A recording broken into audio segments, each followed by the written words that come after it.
팥을 이렇게 드시면 당뇨 사라지고 뱃살 쏙 빠져요. 여러분, 겨울에 동지가 되면 우리가 무엇을 먹나요? 바로 팥죽이죠. 또 겨울 간식으로 이 팥이 들어간 붕어빵, 호빵 같은 간식도 자주 먹는데요. 이 팥과 함께 먹으면 보약과 같은 효과를 만들 수 있는 식품들도 있고, 또 잘못 먹으면 오히려 건강에 마이너스가 되는 음식도 있습니다. 그래서 오늘은 이 팥의 효능 8가지와 드실 때 주의할 점, 그리고 함께 드시면 좋은 음식 4가지에 대해 알려드리겠습니다. 팥하면 생각나는 음식이 있으신가요? 저는 사람들이 평소에 팥을 많이 안 먹는다고 생각했는데 의외로 팥이 들어간 음식이 많이 있더라고요. 대표적인 음식은 시루떡이 있고요. 겨울에 간식으로 많이 먹는 붕어빵, 또 제과점에서 사 먹는 빵들에도 팥이 많이 들어있습니다. 여름엔 팥빙수도 많이 먹고요. 겨울엔 팥죽도 종종 먹게 됩니다. 자, 이런 팥 요리를 집에서 해먹는 경우도 많은데, 팥을 집에서 직접 삶을 때 혹시 소다를 넣고 삶는 분들 많으시지 않나요? 팥을 삶을 때 소다를 넣게 되면 팥의 색상이 더욱 선명해지고 팥을 더욱 부드럽게 해주어 팥을 삶는데 걸리는 시간을 단축시켜주기 때문인데요. 하지만 앞으로는 절대 소다를 사용하시지 마시기 바랍니다. 그 이유는 소다를 넣고 팥을 삶게 되면 팥의 영양소가 파괴돼서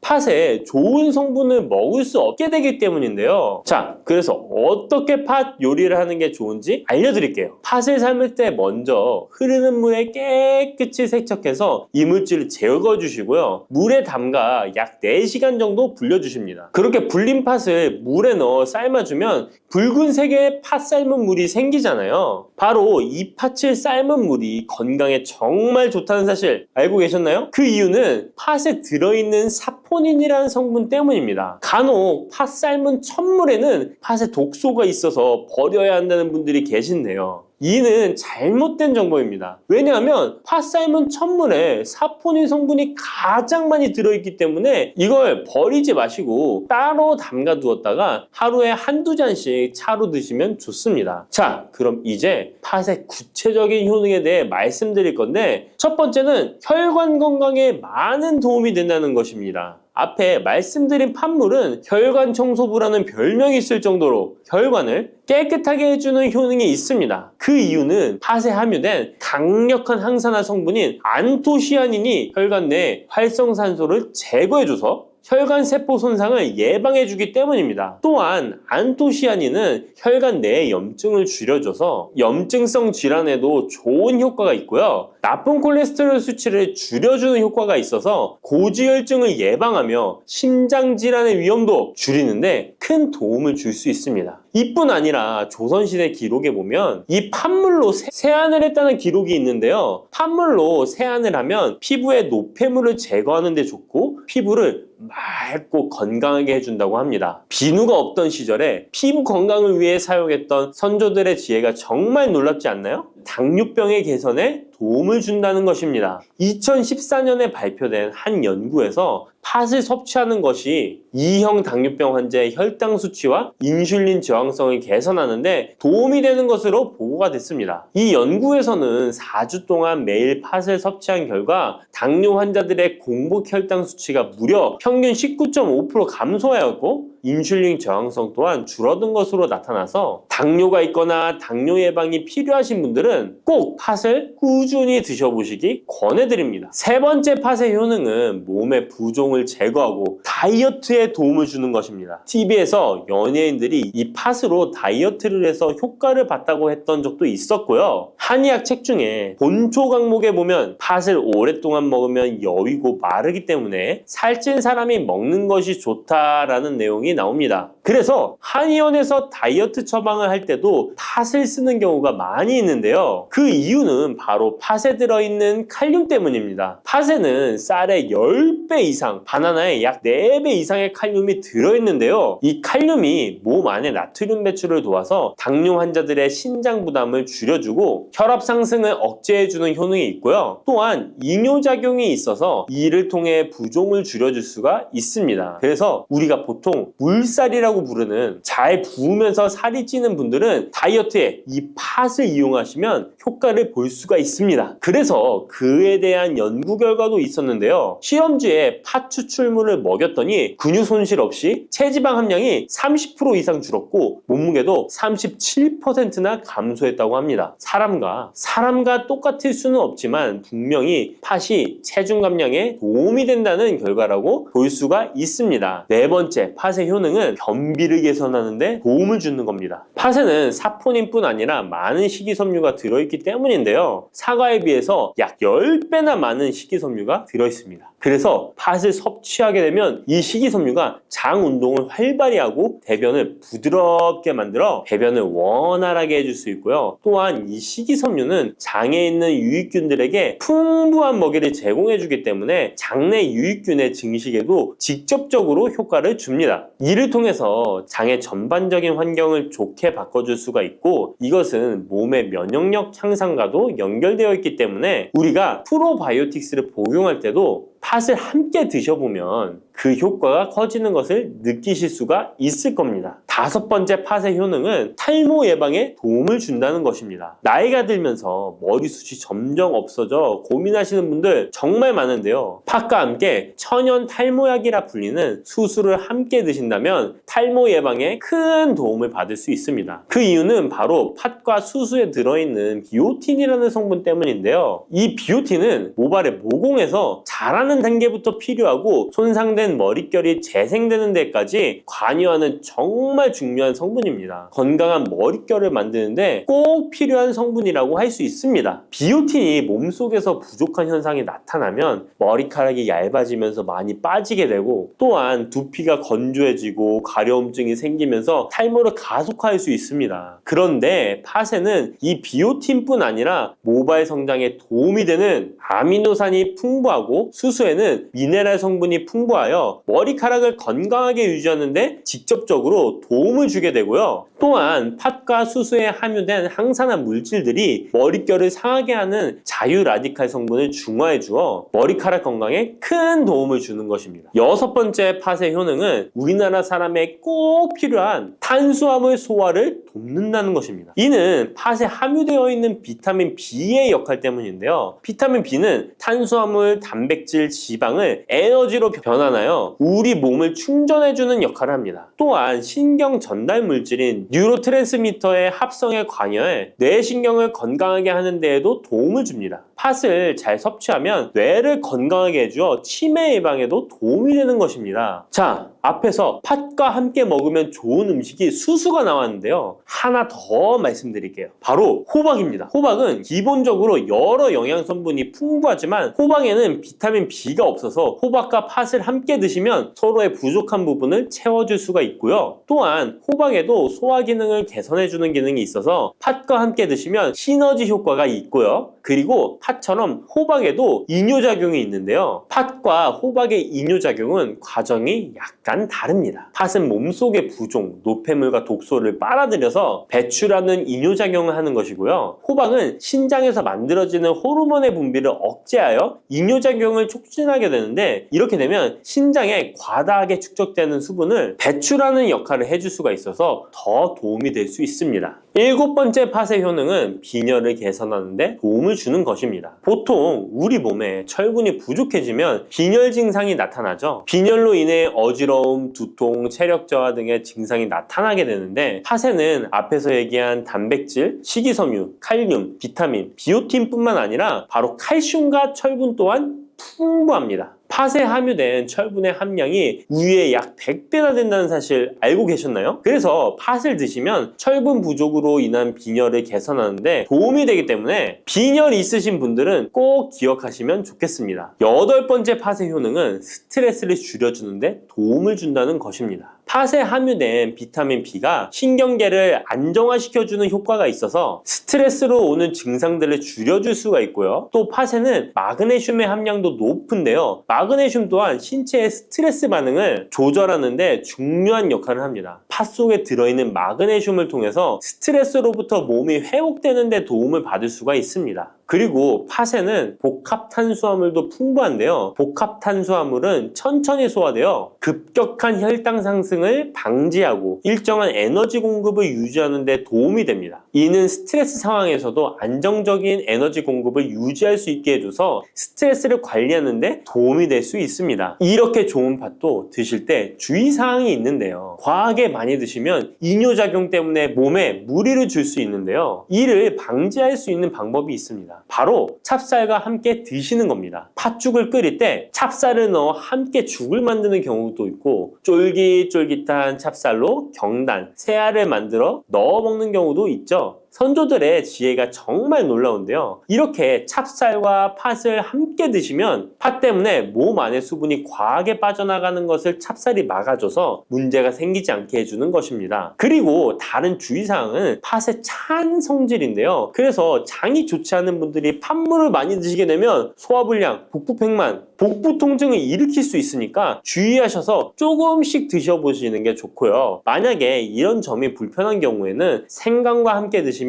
그 불편함을 줄일 수가 있습니다. 생강의 따뜻한 기운이 팥의 차가운 기운을 중화시켜줘서 장에 무리를 덜 주게 되고요. 그리고 팥에는 항암 효과가 뛰어난 안토시아닌이 풍부한데 생강에도 생강의 매운맛을 내는 진저롤과 쇼가올 성분이 몸속의 발암물질을 제거해주는 효과가 있어서 함께 드시면 상승 효과를 볼 수가 있습니다. 그리고 이때 생강을 쪄서 말려서 드시면 이런 효과가 약 10배 정도 증가된다고 하니까 꼭 기억하시면 좋겠습니다. 혈관 건강이 걱정이라면 바로 이것을 드셔야 합니다.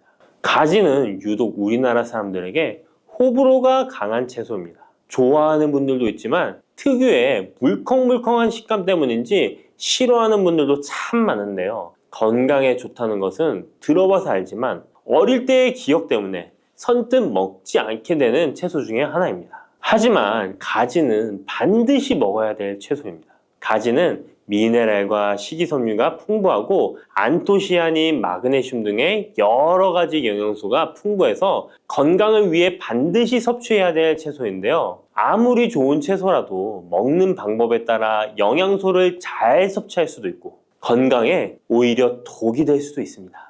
지금부터 가지의 효능과 먹는 방법, 함께 먹으면 좋은 음식, 가지를 드실 때 주의사항까지 가지에 대한 모든 것 알려드리겠습니다. 짙은 보라색의 가지는 우리나라가 수출을 많이 하는데요. 가장 많이 수입하는 나라가 일본입니다. 일본은 가지를 여러 형태로 많이 먹는데요. 장아찌, 파스타, 구이, 찌개 등 여러 요리에 가지를 사용하고 있습니다. 2021년 기준으로 일본이 우리나라에서 수입한 가지가 6만 kg입니다. 일본이 우리나라의 가지를 정말 좋아하는데요. 반면에 우리나라 1인당 연간 가지의 섭취량은 100g이 채 되지 않는다고 합니다. 정말 안타까운 일인데요. 우리도 가지의 효능을 제대로 알고 섭취하면 건강 식생활에 도움이 되었으면 좋겠습니다. 우리도 가지의 효능을 제대로 알고 섭취하여 건강한 식생활에 도움이 되었으면 좋겠습니다.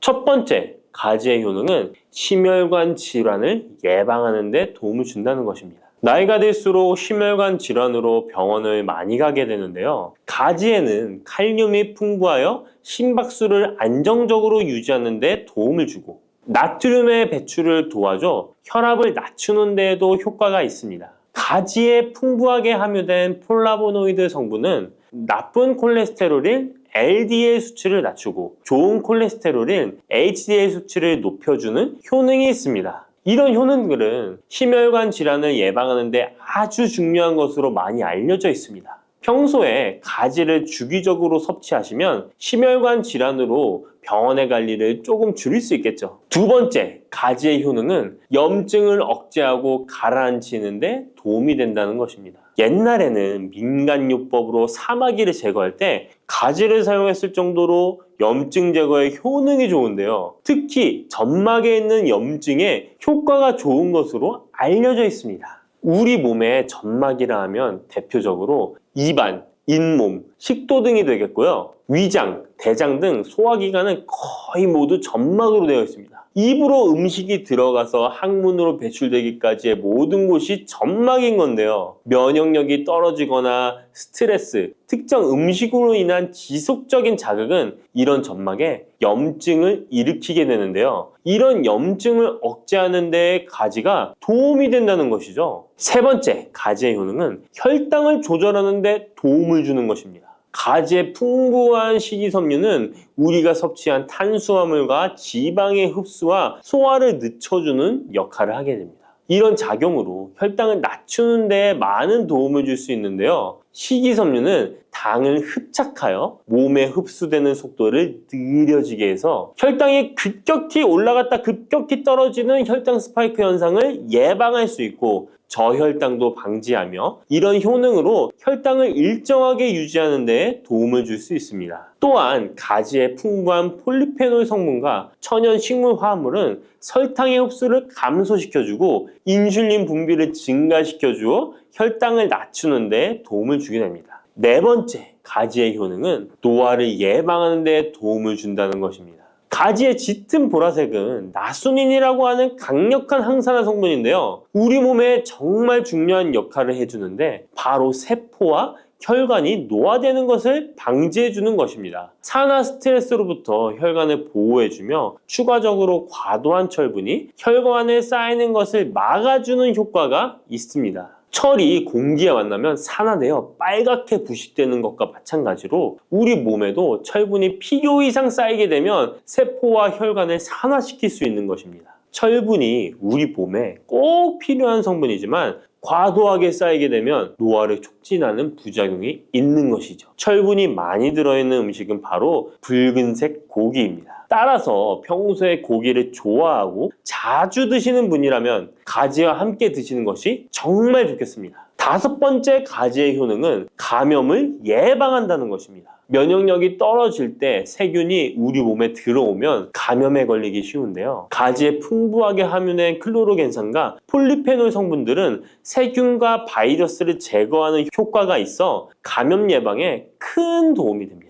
이러한 효능은 가지의 껍질과 꼭지 부분에 특히 좋은 효능을 나타내는데요. 가지 꼭지는 보통 요리할 때 버리잖아요. 이제부터 가지 꼭지 버리지 마세요. 말려서 끓인 물로 가글을 하시면 천연 구강세정제 역할을 한다고 합니다. 꼭지에는 스코폴레틴이 풍부하게 함유되어 있는데 이 성분은 파이토케미컬의 일종으로 나쁜균을 억제하는데 탁월한 효능을 발휘합니다. 이런 효능으로 감염뿐 아니라 염증을 억제하는 데도 도움을 줍니다. 우리 입속에는 각종 세균이 셀 수 없을 정도로 많은데요. 이런 세균들은 충치, 치주염, 구내염 등을 발생시키는 주범이 됩니다. 나이가 들면서 치아나 잇몸의 건강이 좋지 않아 소금물로 가글을 하시는 분들도 있는데요. 소금은 삼투압 작용으로 잇몸의 붓기를 빼고 약간의 살균 작용을 하기도 하지만 염증 자체를 없애지는 못합니다. 그래서 가글을 하시려면 가지를 이용하시면 좋은데요. 말린 가지 꼭지를 15분에서 20분 정도로 펄펄 끓인 뒤에 식혀서 약간의 소금을 탄 후에 가글 하시면 잇몸병과 구내염 등을 예방하는 데 효과를 볼 수 있습니다. 여섯 번째 가지의 효능은 항암 효과입니다. 암세포를 제거할 수 있는 항암 성분들이 가지에 풍부하게 함유되어 있는데요. 일본이 가지를 좋아한다고 했잖아요. 일본의 농림성식품연구소에서 연구를 했습니다. 가지, 시금치, 브로콜리 세 가지를 이용해 발암물질을 억제하는 실험을 했는데요. 해당 연구에서는 발암물질인 벤조피렌, 아프라톡신, 타르질 등에 대한 돌연변이 유발 억제 효과를 평가하였습니다. 그 결과 가지에서 약 80% 이상 발암물질을 억제하는 효과가 밝혀졌습니다. 또 다른 연구에서도 가지의 알칼로이드성 식이섬유가 유방암, 대장암, 난소암 등의 원인이 되는 동물성 지방을 제거하는 데 탁월한 효능이 있는 것을 발견하기도 했습니다. 또한 가지의 풍부한 폴리페놀은 대표적인 항암 성분이기도 합니다. 가지는 여러 항암 효과를 가지고 있는 훌륭한 항암 식품이 틀림없습니다. 일곱 번째 가지의 효능은 시력을 보호하는 데 도움을 준다는 것입니다. 눈의 망막에는 빛을 감지하는 역할을 하는 로놉신이라는 단백질이 있습니다. 어두운 곳에서 밝은 곳으로 가거나 깜깜한 곳에서 불을 켜면 눈이 눈부신 증상이 나타나잖아요. 이런 증상은 로놉신이 빛에 의해서 한순간에 대량으로 분해되면서 시신경에 강한 자극을 주기 때문입니다. 체내에 로놉신이 줄어들면 시력 저하나 야맹증이 발생할 수 있는데요. 로놉신이 생성되려면 베타카로틴이 필수적으로 필요합니다. 가지의 속살에는 이 베타카로틴이 풍부하게 함유되어 있습니다. 또한 가지 껍질에 풍부한 안토시아닌 성분은 시신경 주변에 모세혈관이 노화되는 것을 방지하고 염증을 억제하는 효능으로 시신경을 보호하고 눈의 노화를 예방하는 데 큰 도움이 됩니다. 8번째 가지의 효능은 뇌 기능을 향상시키고 치매를 예방하는 데 도움을 주는 것입니다.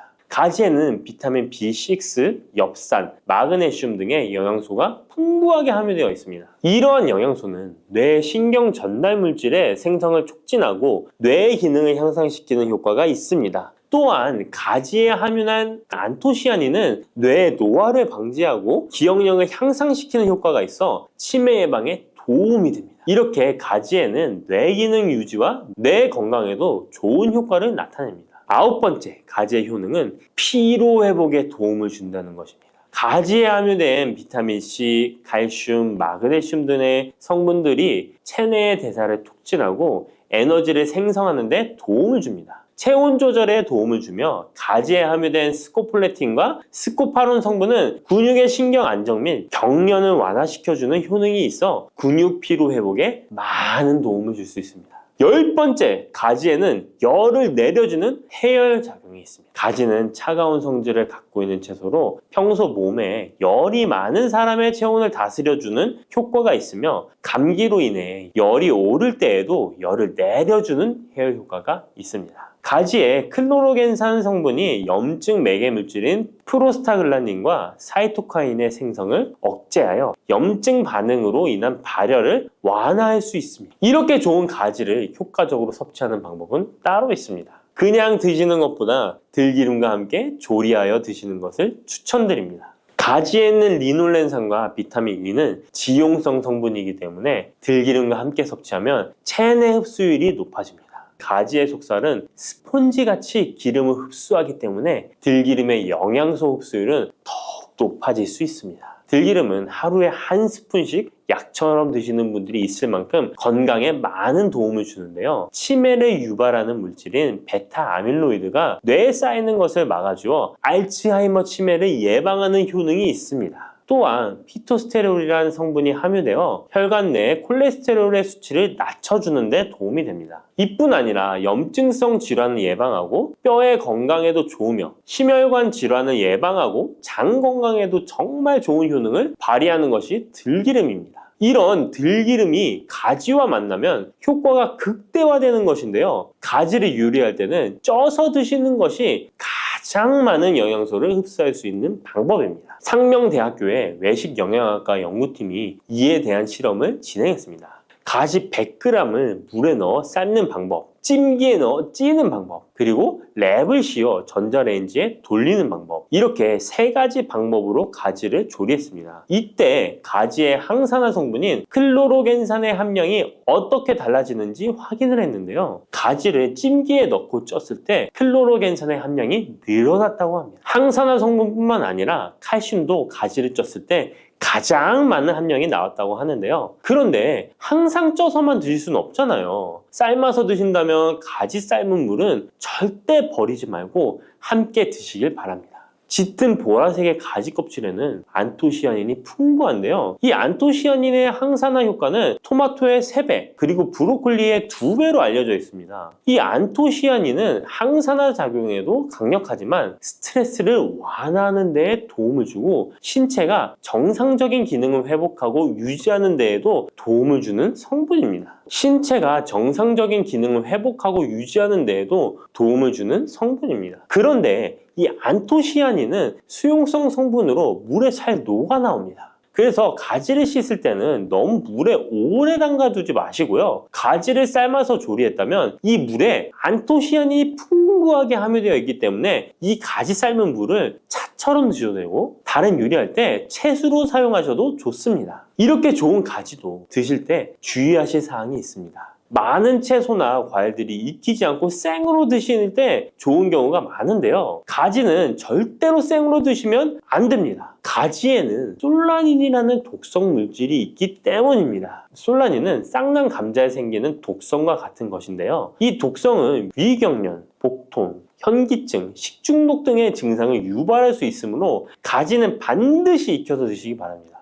그리고 가지 알레르기가 있는 분들도 섭취에 주의하셔야 합니다. 가지를 먹기나 만지기만 해도 입 주변이나 피부가 가렵고 두통 또는 복통이 생긴다면 가지 알레르기가 있을 가능성이 높으니 가지 섭취 시에 주의하시기 바랍니다. 가지 알레르기가 아니더라도 아토피나 다른 알레르기 때문에 항히스타민제를 복용하고 있는 분들도 가지 섭취를 주의하시면 좋겠습니다. 마지막으로 가지는 찬 성질의 음식이기 때문에 체질 자체가 냉하여 몸에 냉증이 있는 분들은 가지를 다량 섭취하실 경우 위장에서 탈이 날 수 있으므로 섭취 시 주의하시기 바랍니다. 50대 이후에 근육이 많이 빠졌다면 이것을 드시면 됩니다. 요새 들어 몸이 예전 같지 않다고 느끼시는 분들 계신가요? 만약 그런 분들이 계신다면 몸에 단백질이 부족한 것을 의심해 볼 수도 있습니다. 나이가 들면서 왜 단백질 섭취가 중요한지 그리고 그에 따른 여러 가지 사실들을 알아보려고 하는데요. 나이 들수록 단백질이 더 중요하다는 말을 들어보신 분들도 많이 있을 거예요. 우리 몸의 필수 영양소라는 단백질, 이 단백질 섭취가 중요한 이유 5가지를 알려드릴게요. 첫 번째는 근감소증 예방입니다. 나이가 들면 근육량이 자연스럽게 줄어들게 되는데요. 이를 근감소증이라고 합니다. 근감소증은 근육이 빠르게 줄어드는 질환으로 단백질은 근육을 구성하는 주요 성분인데요. 단백질을 충분히 섭취하지 않으면 근육량이 급격히 줄어들게 되고 이렇게 되면 근력도 같이 약화되며 근감소증을 유발할 수 있습니다. 단백질이 부족하게 되면 그 진행이 훨씬 더 빨라질 수 있는데요. 근육이 줄어들게 되면 일상생활을 하기 어려워지고 이렇게 되면 근육이 더 감소하게 되는 악순환이 생길 수 있습니다. 단백질 섭취와 운동을 병행하는 게 가장 좋겠죠? 단백질이 중요한 이유 2번째는 면역력 증가입니다. 단백질과 면역력이 연관이 있다고 하시며 의아해 하시는 분들이 있으시죠? 단백질은 우리 몸속의 세포 그리고 장기뿐만 아니라 수많은 호르몬을 구성하는 중요 요소입니다. 또 단백질은 면역 시스템에서 중요한 역할을 하는 항체와 효소를 생성하는데 백혈구라고 많이 들어보셨죠? 이 백혈구는 감염을 인식하고 싸우는 주요 면역 세포인데요. 이 백혈구가 주로 단백질을 사용하여 병원균을 인식하고 항체를 만들어 병원균을 물리치는데 중요한 역할을 합니다. 또한 우리 몸의 중요한 면역세포도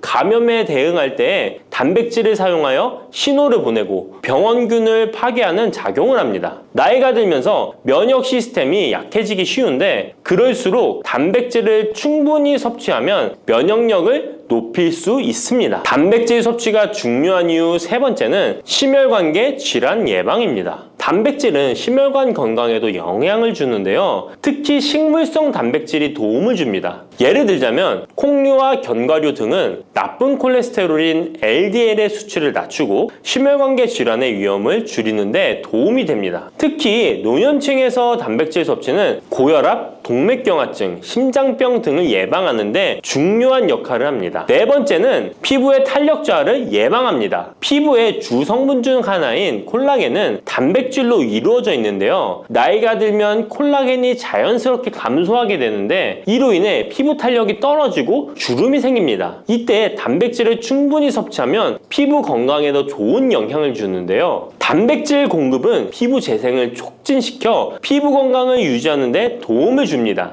5번째는 골다공증 예방입니다. 나이 드신 여성분들은 특히 더 주목해주세요. 질병관리청의 보도자료에 따르면 대한민국 50세 이상의 골다공증 유병률은 22.5%로 약 5명 중 1명은 골다공증이 있는데요. 골다공증은 조용한 뼈 도둑이라고 불릴 정도로 초기 증상이 뚜렷하게 보이지 않지만 골다공증이 한 번 생기면 이로 인한 고관절, 척추, 손목 등의 골절이 생기기 쉽고 이로 인해 합병증 위험 또한 증가하는데요. 이 골다공증을 예방하는 데 중요한 요소가 바로 단백질입니다. 단백질은 뼈를 구성하는 중요한 요소 중 하나인데요. 뼈의 건강을 유지하는 데 필요한 칼슘과 함께 단백질은 뼈의 구조를 안정화시키고 골밀도를 높여서 골다공증을 예방하는 데 중요한 역할을 합니다. 한마디로 노년층에서 우리가 흔히 알고 있는 칼슘과 비타민 D와 함께 단백질 섭취를 증가시키면 뼈가 약해지는 것을 방지할 수 있습니다. 이렇게 중요한 우리 몸속의 단백질이 혹시 부족하게 된다면 무슨 일이 일어날까요? 단백질이 부족하면 여러 가지 신체 기능에 문제가 생기는데요. 첫 번째는 인지 기능 저하와 치매입니다. 단백질 부족이 치매를 유발한다니 놀라셨나요? 연구에 따르면 단백질이 뇌 건강을 유지하는 데 아주 중요한 역할을 합니다. 특히 기억력에 많은 영향을 주는데요. 단백질은 뇌에서 신경 전달 물질을 만들고 뇌세포의 구조를 유지하는 데 도움을 줍니다. 특히 학습과 기억력에 영향을 주는 시냅스에서 발생하는 신경 전달 물질의 방출과 수용체 활성화는 대부분 단백질에 의해 조절되는데, 예를 들어 NMDA 수용체와 AMPA 수용체는 기억 형성에 중요한 역할을 하며 이것들은 모두 단백질로 구성되어 있습니다. 그래서 충분한 단백질을 공급받지 못하면 뇌 기능이 떨어지고 치매나 인지 기능 저하의 위험이 점점 커질 수 있는 가능성이 있다는 것이에요. 이러한 단백질 섭취가 우리 몸에 얼마나 중요한 영향을 끼치는지 다시 한번 아셨죠? 또 단백질이 부족하면 탈모도 일어날 수 있다는 거 아시나요? 혹시 머리카락이 점점 얇아지고 있는 거나 빠지고 있는 것 같다고 느끼시나요? 탈모도 단백질 부족과 관련이 있습니다. 우리 머리카락도 단백질인 케라틴으로 주로 이루어져 있기 때문에 단백질이 부족하면 머리카락이 자연스레 약해지고 그 증상이 점점 심해지면 탈모가 올 수 있습니다. 우리가 광고로 많이 접하는 탈모 영양제 같은 경우도 맥주 효모 성분과 머리카락을 이루고 있는 아미노산 단백질로 구성이 되어 있는 것을 보면 쉽게 이해가 가실 거예요. 그러니 건강한 모발을 생각한다면 단백질을 잊지 말고 섭취해야겠죠? 그런데 말입니다. 왜 노년층이 단백질을 더 많이 섭취해야 하는 걸까요? 젊은 사람들보다 더 중요한 이유가 있을까요? 그 이유는 노년층은 근육이 자연스럽게 감소하고 신진대사도 느려져서 기초대사량이 감소하기 때문에 체지방률이 증가할 수 있고 단백질의 체내 합성 능력 또한 떨어지게 되는데요. 그러면 근육량이 줄어들게 되고 그만큼 신체 활동도 힘들어지면서 일상생활에서 어려움을 겪을 수 있는 것입니다. 그래서 노년층일수록 단백질을 충분히 섭취해서 근육을 유지하는 게 매우 중요하답니다. 그런데 노년층은 소화 기능이 떨어지기 때문에 사실 고기나 생선 같은 동물성 단백질을 섭취하는 게 불편할 수 있고, 또 나이가 드시면서 식사량이 감소하거나 식사 준비의 번거로움도 매끼 단백질을 챙겨 먹는데 어려움을 주는 게 사실입니다. 그래서 혼자 지내시는 분들은 더욱더 단백질 섭취가 어렵기도 합니다. 또한 어떤 분들은 체중 증가를 걱정해서 단백질이 고칼로리라고 생각해서 드시기를 꺼려 하기도 하고요. 그렇다고 해서 섭취하기 어렵다고 단백질의 섭취를 멀리해서는 절대 안 됩니다. 우리 몸에 이렇게 필수적인 단백질을 충분히 섭취하기 좋은 음식에는 무엇이 있을까요? 단백질을 섭취하기 좋은 추천 음식 4가지 바로 소개해 드릴게요. 첫 번째 식품은 계란입니다. 사실 단백질 하면 가장 먼저 떠오르는 식품이 계란인데요. 계란 2알만 드셔도 하루에 필요한 단백질의 20%를 섭취할 수 있다는 거 아셨나요? 특히 계란의 단백질은 완전 단백질로 분류되는데요. 이는 우리 몸이 제대로 기능하는 데 필요한 필수 아미노산을 포함한다는 것을 뜻해요. 계란은 단백질뿐만 아니라 비타민 A, D, E도 함유하고 있어 건강에 매우 좋은데요. 계란은 자연적으로 비타민 D를 함유하고 있는 드문 식품 중 하나입니다. 또한 계란 노른자에는 칼슘, 구리, 요오드, 철분, 망간, 인, 셀레늄, 아연도 풍부하게 함유하고 있어서 계란을 먹으면 많은 영양소를 쉽게 섭취할 수 있는 거죠. 두 번째 식품은 생선입니다. 등푸른 생선 좋다는 이야기는 누구나 한 번쯤 들어보셨을 텐데요. 사실 등푸른 생선뿐만 아니라 다른 생선도 저지방, 고단백 식품으로 다른 고단백 식품인 육류에 비해 지방 함량이 낮고 필요 영양소는 그대로 제공해줍니다. 생선에는 단백질과 함께 오메가3, 지방산도 풍부하게 함유되어 있어 심혈관 건강에 좋죠. 특히 연어, 고등어, 참치 같은 생선은 단백질뿐만 아니라 항염증 효과도 있습니다. 그리고 대구 같은 백색 생선은 지방 함량이 매우 적고 단백질은 상대적으로 많아서 체중 걱정이신 분들이나 다이어트를 하는 사람들에게 더욱 좋은 생선입니다. 등푸른 생선도 지방 함량은 높지만 이 지방이 건강에 유익한 오메가3 지방산이기 때문에 건강에 도움이 되는데요. 생선의 단백질은 다른 육류나 콩류보다 소화가 편하고 생선의 살은 비교적 부드러운 섬유질을 가지고 있어서 소화가 빠르고 몸에서 쉽게 흡수됩니다. 세 번째는 유단백 식품인 우유나 요거트 같은 유제품입니다. 특히 노년층에서는 유제품을 섭취하면 칼슘도 함께 챙길 수 있어서 골다공증 예방에도 도움이 되는데요. 유제품에 포함된 단백질은 고품질 단백질입니다. 고품질 단백질은 신체가 효율적으로 사용하고 필요한 아미노산을 모두 공급하는 단백질을 말하는데요. 유제품에 포함된 주요 단백질은 카제인과 웨이로 두 가지 모두 필수 아미노산을 풍부하게 포함하고 있습니다. 웨이 단백질은 소화가 쉽기 때문에 운동 직후 우유를 섭취하시면 근육에 아미노산을 빠르게 공급할 수 있고 카제인은 천천히 흡수되어 장시간 동안 일정한 수준의 아미노산을 제공해 근육 손실을 방지하는 데 도움을 줍니다. 하지만 우유를 먹으면 속이 불편하신 분들도 계시죠? 많은 사람들이 유제품을 섭취할 때 소화 불편을 겪을 수 있는데 특히 락토스 불내증, 즉 유당 불내증이 있는 경우입니다. 그러나 요즘에는 이런 분들을 위한 락토스를 제거한 락토프리 우유나 치즈, 요구르트 등은 락토스가 거의 없거나 적은 제품들이 많이 나와 있는데요. 락토스 불내증이 있는 사람도 이런 유제품은 문제없이 섭취할 수 있습니다. 소화가 어려우신 분들은 참고하셔야겠죠? 네 번째는 콩류입니다. 콩류 또한 식물성 단백질로 유명하죠. 콩류는 식물성 단백질을 제공하는 대표적인 식품인데요. 두부나 두유 같은 식품으로도 쉽게 섭취할 수 있고요. 콩류와 같은 식물성 단백질은 고기나 유제품과 같은 동물성 단백질에 비해 지방 함량이 낮고 콜레스테롤이 없는 특징을 가지고 있습니다. 특히 콩, 렌틸콩, 병아리콩, 검정콩 등 다양한 종류의 콩류는 필수 아미노산을 풍부하게 포함하고 있어 신체가 필요로 하는 단백질을 고루 제공하는데요. 특히 고기나 생선 같은 동물성 단백질이 소화가 어려우신 분들에게는 두부나 비지찌개 같은 소화가 잘 되면서도 단백질도 섭취할 수 있는 콩류가 좋은 단백질 식품입니다. 이렇게 몸에 필수적인 단백질, 음식만으로 충분히 섭취되면 좋겠지만 그게 어려운 경우도 있을 텐데요. 이때 단백질 보충제도 좋은 선택이 될 수 있습니다. 운동 후에 빠르게 단백질을 보충하고 싶을 때나 식사를 통해 충분한 단백질을 섭취하기 어려운 경우 보충제가 유용한데요. 마트에서 쉽게 찾을 수 있는 단백질 파우더나 고단백 프로틴바를 이용하면 간편하게 단백질을 보충할 수 있습니다. 하지만 이렇게 간편하게 섭취할 수 있는 제품들 몸에 좋다고 많이 섭취하면 좋을까요? 과량 섭취할 때도 큰 문제가 될 수 있습니다. 한 번에 과도한 단백질은 신장에 부담을 줄 수 있고 또 체내에서 불필요하게 지방으로 축적될 수 있습니다. 단백질의 하루 권장 섭취량은 성인 기준 몸무게 1kg당 약 1g인데요. 하루 권장 섭취량을 꼭 지키는 게 중요하죠. 한마디로 보충제는 식사로 부족한 부분을 보충하는 역할만 하도록 하고 식사로 골고루 단백질을 섭취하는 게 가장 이상적입니다. 마지막으로 단백질 섭취 시 간단한 팁을 알려드리겠습니다. 매 끼니마다 조금씩 단백질을 나눠서 섭취하는 게 단백질 흡수에는 효과적인 거 아셨나요? 단백질은 탄수화물과 지방과 다르게 잉여 단백질이 몸에 저장되지 않는데요. 그 때문에 한 번에 과량으로 섭취하면 소화가 어려워지거나 신장에 부담만 줄 수 있고 단백질은 필요 이상의 단백질은 배출되기 때문에 번거롭더라도 매일 조금씩 몇 끼마다 꾸준히 섭취하는 게 중요합니다. 고기 좋아하시는 분, 채소를 더 선호하시는 분, 이제는 다 같은 단백질이라고 생각하지 마시고 동물성 단백질과 식물성 단백질을 골고루 섭취해야 하는데 동물성 단백질은 식물성 단백질에는 부족한 아미노산이 풍부하고 식물성 단백질은 동물성 단백질에 비해 지방이 적고 섬유질도 같이 섭취할 수 있습니다. 우리가 평상시에 먹는 한식은 사실 단백질 섭취에 아주 좋은데요. 식탁에 단백질이 풍부한 계란, 생선, 두부, 콩들을 반찬으로 두어 개만 먹어도 쉽게 몇 끼마다 몸에 필요한 단백질을 섭취할 수 있습니다. 이제부터 잊지 마시고 단백질이 풍부한 반찬 꼭 드셔주세요. 블루베리는 세계 10대 건강식품에 들어갈 만큼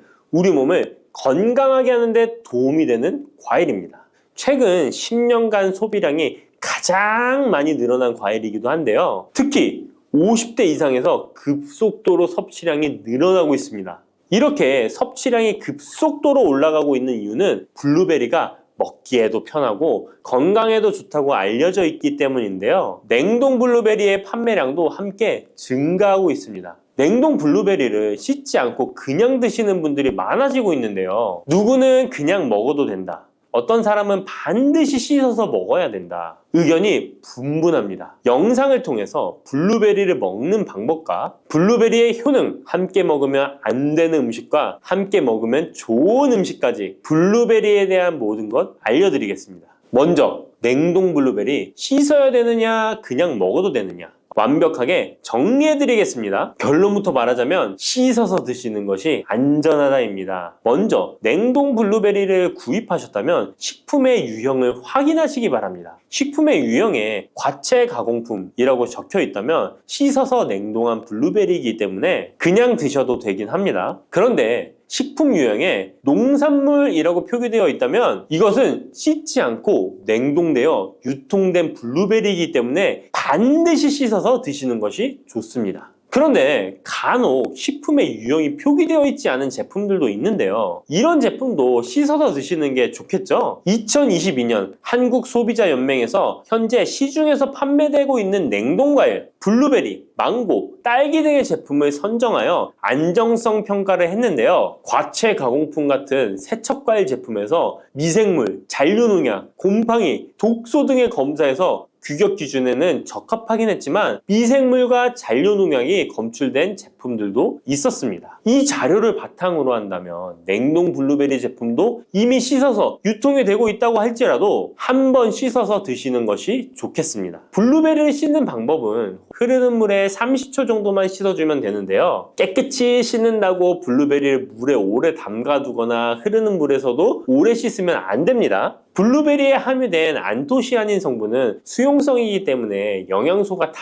빠져나가 버릴 수 있습니다. 잔류농약 또한 수용성이기 때문에 흐르는 물에 30초 정도만 씻어도 충분하니까 걱정하지 말고 드셔도 됩니다. 블루베리는 특별히 생과일보다 냉동 블루베리가 안토시아닌의 함량이 높아집니다. 시드니의 뉴사우스 웨일즈 대학의 연구진이 블루베리를 건조, 냉장, 냉동했을 때 핵심 영양소가 어떻게 변화되는지 실험을 했는데요. 안토시아닌의 함량이 블루베리 1g당 생과일일 때 7.2g이었는데 냉장 보관하여 2주가 지났을 때 5.7mg으로 줄었고 건조했을 때는 4.3mg으로 더욱 줄었습니다. 그런데 냉동 한 달 후에는 8.1mg으로 생과일 때보다 늘어났고 냉동 3달이 지나자 7.9mg으로 소폭 줄었지만 역시 생과일 때보다는 많은 함량이 확인되었습니다. 실험 결과만으로만 보면 블루베리는 냉동으로 드시는 것이 가장 많은 영양 성분을 섭취할 수 있다는 말이 되겠네요. 추가로 눈 건강이나 심혈관 질환, 당뇨 등에 도움이 많이 되는 이 안토시아닌 함량이 개런티된 영양제도 많이 나와 있으니 꼭 블루베리, 빌베리와 같은 영양제를 드시려면 건강기능식품으로 제조된 안토시아닌 함량이 최소 50mg 들어있는 제품을 드시면 좋겠죠? 그렇다면 다른 채소나 과일은 냉동했을 때 핵심 영양소의 함량이 어떻게 될까요?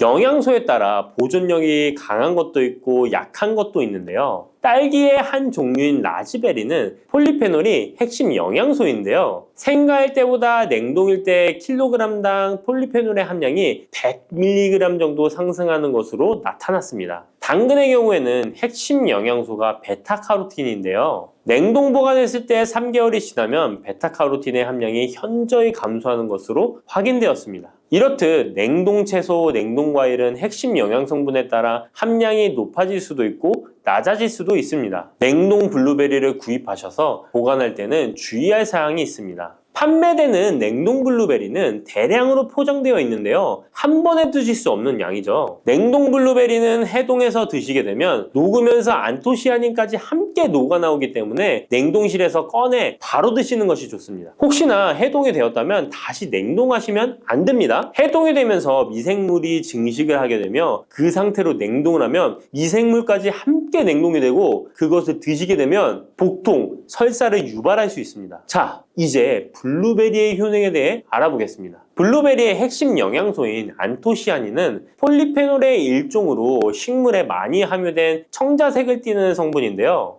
블루베리의 색깔이 짙은 보라색을 띠는 것이 바로 안토시아닌 때문입니다. 안토시아닌의 과일별 함량에서는 빌베리, 블루베리가 가장 높은 함량을 가지고 있는 것으로 알려져 있는데요. 안토시아닌 함량이 높고 좋은 빌베리, 블루베리일수록 드셨을 때 입안에 보랏빛으로 착색이 심하게 되는 경우가 많아요. 인공색소가 아니기 때문에 전혀 걱정 안 하셔도 되고 10분 정도 지나면 자연히 없어지니 시중 빌베리, 블루베리가 포함된 건강기능식품을 드셨을 때 착색이 되더라도 전혀 걱정 안 하셔도 됩니다. 안토시아닌의 가장 큰 효능은 눈을 건강하게 한다는 것입니다. 안토시아닌은 로놉신의 제합성을 촉진하여 시력을 보호하고 백내장, 안구 건조증, 망막염 등의 눈 질환을 예방합니다. 눈의 피로와 노화를 방지하며 초기 근시도 예방하는 것으로 알려져 있습니다. 또한 강력한 항산화 물질인 안토시아닌은 체내 활성산소를 제거하여 세포의 노화를 방지해 주는데 뇌세포의 노화까지 예방을 합니다. 폴리페놀 성분인 안토시아닌은 뇌 신경세포를 보호하고 신경 전달 물질의 분비를 촉진하여 뇌의 기능도 향상시키며 뇌의 해마를 자극하여 기억력을 향상시키고 치매를 예방하는 데에도 효과적입니다.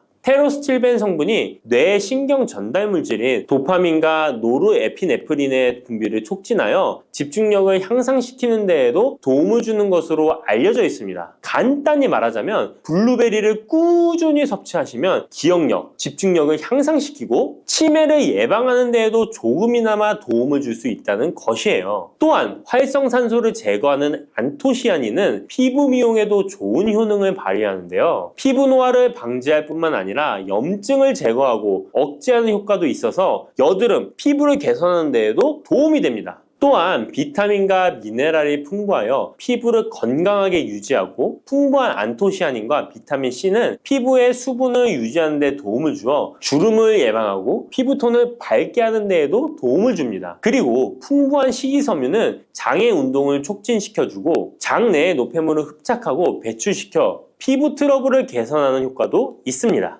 나이가 들면서 머리숱도 많이 줄어들게 되어 탈모로 걱정하시는 분들도 늘어나는데요. 블루베리는 탈모 예방에도 효과적이에요. 블루베리의 안토시아닌은 튼튼한 모발이 자라날 수 있도록 모낭세포를 자극해주고 두피세포의 노화를 예방하여 탈모를 예방하게 되는 것입니다. 또한 블루베리에 함유된 비타민C는 머리카락 조직 형성에 필수적인 성분이고 콜라겐 생성을 촉진하여 모발을 강화하고 두피 건강을 증진하는 데에도 도움이 됩니다. 항산화 성분인 안토시아닌은 머리카락 세포를 손상시키는 자유라디칼을 제거하고 머리카락 손상을 예방하는 데 도움이 되어 탈모를 예방하는 것입니다. 블루베리는 당뇨의 위험이 있는 분들에게 특히 도움이 되는데요. 블루베리는 혈당 수치를 낮추어주고 당분을 에너지원으로 사용하는 신진대사의 과정을 촉진해주는 효능이 있습니다. 미국의 당뇨병 협회는 블루베리를 당뇨병 슈퍼푸드라고 부르며 블루베리를 꾸준히 섭취하면 인슐린 감수성을 향상시키고 혈당을 낮추는 데 도움이 된다고 발표했습니다. 블루베리에 대한 연구를 진행했는데요. 하루에 150g의 블루베리를 섭취한 실험군은 혈당 스파이크의 발생이 낮아졌고 인슐린 수치 또한 낮아진 것으로 확인되었다고 발표했습니다. 블루베리에 함유된 안토시아닌 뿐만 아니라 칼륨, 비타민 B6는 심장 건강을 지키는 데 도움을 주는데요. 이 성분들은 체내 콜레스테롤과 혈액의 지방을 감소시켜 혈액순환을 원활하게 해줍니다. 이런 효능으로 심장마비나 협심증을 일으키는 죽상동맥경화증을 예방하는 데 도움을 주게 됩니다. 또한 호모시스테인이 체내에 과하게 축적되면 혈관을 손상시키고 혈전을 생성하여 심장마비, 뇌졸중 등의 심혈관 질환을 유발할 수 있는데요. 블루베리의 풍부한 엽산과 비타민 B6는 호모시스테인의 축적을 방지하여 심혈관 질환을 예방할 수 있습니다. 블루베리는 많이 드시는데 블루베리 잎에는 관심이 별로 없는 것이 사실인데요. 블루베리 잎이 열매의 항산화 효능보다 뛰어나다는 사실 알고 계신가요? 블루베리 잎은 열매보다 안토시아닌 함량이 높고 또한 폴리페놀의 일종인 클로로겐산의 함량도 높아 열매보다 항산화 효과가 20에서 30배 높은 것으로 알려져 있습니다. 놀랍지 않나요? 이러한 블루베리 잎은 차로 우려서 드시면 되는데요. 물 1리터에 잎 4g을 넣고 10분 정도 끓인 후에 식혀서 드시면 됩니다. 블루베리가 새콤달콤한 맛이 난다면 블루베리 잎차는 구수한 맛이 나는 것이 특징입니다. 이렇게 좋은 블루베리도 함께 먹으면 안 되는 음식이 있는데요. 바로 우유입니다. 깜짝 놀라지 않으셨나요? 보통 냉동 블루베리를 우유와 함께 믹서기에 갈아서 주스로 많이 드시는데요. 이렇게 되면 블루베리의 영양소가 파괴됩니다. 국제의학 바이오 저널의 연구에 따르면 블루베리의 폴리페놀 성분과 우유 단백질의 친화성 때문에 블루베리와 우유를 함께 먹게 되면 블루베리의 항산화 성분이 대부분 파괴된다고 발표했습니다. 그리고 우유에 함유된 칼슘은 블루베리의 안토시아닌과 만나면 칼레이드화 되는데요. 이것은 둘이 결합하여 덩어리를 만든다는 것입니다. 이렇게 덩어리가 된 물질은 불용성 침전물로서 체내에서 녹거나 흡수되지 않고 몸 밖으로 배출되게 됩니다. 이 과정에서 체내에 머물며 소화되지 않기 때문에 위와 장에 큰 부담을 주게 됩니다. 이 때문에 블루베리와 우유를 자주 섭취하시거나 위와 장이 약하신 분들이 드실 경우 위장에 염증을 유발할 위험이 있습니다. 특히 신체 기능이 많이 떨어져 있는 나이가 많으신 분들이 이렇게 드시면 위장에 안 좋을 수 있으니 주의하시기 바랍니다. 블루베리 주스를 만들어 드실 때는 우유 대신 오트밀이나 물을 첨가하여 드시는 것이 좋겠습니다. 우유가 블루베리와 맞지 않는다고 해서 요거트도 맞지 않는 것은 아닙니다. 요거트는 발효 과정을 거쳐 단백질이 쉽게 분해되기 때문에 항산화 성분의 흡수율을 높여줍니다. 요거트에 냉동 블루베리를 얹어서 먹는 것은 좋은 블루베리를 먹는 방법이 되겠습니다. 블루베리를 드실 때 주의하셔야 할 분들도 있습니다. 블루베리에는 살리살신이라는 성분이 있는데 이것 때문에 알레르기 반응을 일으키는 분들이 있습니다. 블루베리를 드시면 입술이 붓거나 간지러운 증상이 나타나고 복통과 설사의 증상이 나타난다면 즉시 블루베리 섭취를 중단하셔야 합니다. 그리고 블루베리에는 혈액을 묽게 만드는 비타민 K가 풍부하게 함유되어 있는데요. 심장질환이나 뇌혈관 질환 등으로 이미 아스피린과 같은 혈전 용해제를 복용하고 계신 분들이 블루베리를 과잉 섭취하게 되면 문제가 발생할 수 있으니 섭취를 주의하셔야 합니다. 또한 사람에 따라서 블루베리가 일시적으로 혈당을 낮추는 효과가 있기 때문에 당뇨가 있는 분들이 블루베리를 과잉 섭취할 경우에 저혈당 증세도 나타날 수 있습니다. 어떤 음식이든 각자 자신의 체질에 맞게 드시는 게 가장 좋겠습니다.